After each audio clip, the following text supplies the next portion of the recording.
We're in my neck of the woods today. We're visiting the historic Carter House, right off of Columbia Ave in downtown Franklin. It's always been a treasure, but even more so now because they are recreating the historic orchards. There are 69 trees here in the orchard, and visiting with us today is Justin Stelter.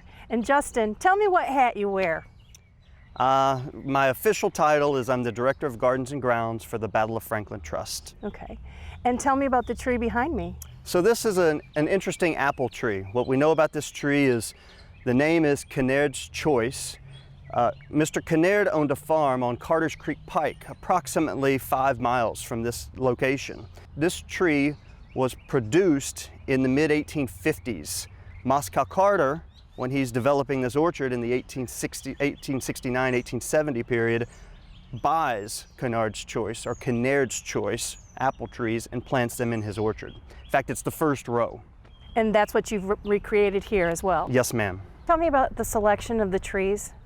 Sure. So we have a journal entry from Moscow Carter in late 1869. In fact, he transcribes it into the next year, into early 1870. And he has a list of approximately 13 rows of fruit trees that he plants, comprising somewhere around 400 trees in total.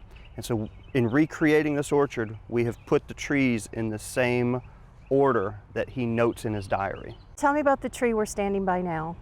Well, this tree has a unique story to us. This is the Ben Davis. We searched all the nurseries we could find in the United States looking for this tree to no avail. About 2014, a good friend of mine, Robert Hicks, was being interviewed by Martha Teichner of CBS Sunday Morning for a story, and she asked me what I was doing here at the Carter House, what new project I was working on, and I told her that we were recreating this orchard that we know that Moscow Carter planted, and we were having trouble finding one of the apple trees.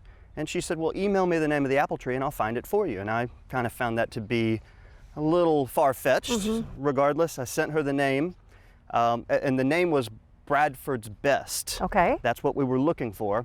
And so she contacted a good friend of hers in England who is part, if not heads up, the National Orchard for England. And he was able to do some research and discovered that Bradford's Best actually had a name change and it became the Ben Davis. And once we made that connection, once he made that connection for us, then Ron Novak and the Williamson County Master Gardeners got heavily involved and they were able to track down a Ben Davis here in the United States. Came out of a nursery in Missouri. So it's a long way to tell you that some of these trees are hard to find. Let's talk a little bit about the care and the needs of this, and perhaps how what you spray them with. That's a very good question, because these are heirloom trees or old trees. They're 19th century trees that were planted about 8 years ago. But what that means is some of them don't have the updated disease resistance, some of the hybridization that happens over time, some of the technological advances. So it was a great notion to plant these trees, but the maintenance is much more strict. So this is again where the partnership with the Williamson County Master Gardeners comes into play. Ron Novak heads up the spray regiment for these trees. We're standing here by one of the trees that dates back to the 1600s. It even has some little apples on it. It's called a lady. Now, lady apple is really unique because as other trees kind of grow out sideways, this one kind of goes up like a vase. And these apples are very pretty. They have yellow bottoms and red tops with little stripes. And what they did with these ladies was take these and decorate Christmas trees with them. Put little strings through them, decorate the Christmas trees, and hung them around the house, because what's more Christmas than green and red? Right, right. And they're really good tasting trees, good tasting apples. They grow fast. This tree is probably no more than 3-4 years old, let's say, and it goes way back to the French. The French thought this was a royal tree. They thought royalty had to have these trees, and even some say it could have gone back to the Roman period. We don't know that. It's a fantastic tree. It has multiple uses, and the apples taste pretty darn good too. All these trees can't be found in one place. We had to do some research on it, and where do they come from? I've got from California, North Carolina, some here in Tennessee, Virginia, and Missouri.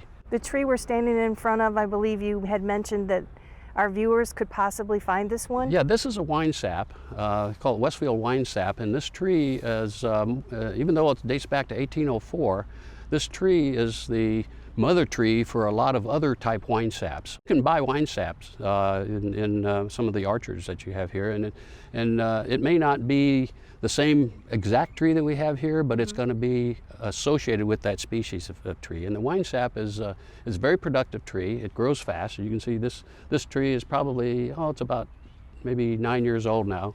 And what's interesting, we get to see people coming through the orchard, and they want to have the experience of, okay, they hear about the battle, but then what are all these trees doing here? What was life like? What was life like after the war when they were trying to reconstruct their lives? And it was very difficult. So if anybody comes through the orchard and they want to talk, I talk to them about where we source the trees, how hard it is to grow these trees, because these are heirloom trees. They're very susceptible to disease. But with the help of the Master Gardener Association and the Extension Service here in Franklin, we're able to try to ward off some of those diseases and insects. And that's what Master Gardening is all about. What we're all about is horticulture education through volunteerism. That's our mission. And how many Master Gardeners are involved in the orchard with you? The orchard here, there's probably about 15 to 20, which I call regulars. Okay, yeah. But then we have trainees. There's training classes every year. And so we get new people in, and that's so much fun because you know what we have here? This is hallowed ground. Right. This is the battle where 10,000 people either were killed or wounded. And as Master Gardeners, if you like history, like I do, and you like horticulture, you've got two birds with one stone. So I love it. And I'm hoping that other people that visit here love it as much as I do. Well, thank you, Ron. It's been a pleasure, and I hope our viewers will come visit the Carter House and the orchards. Come anytime. Appreciate it. Thank you much.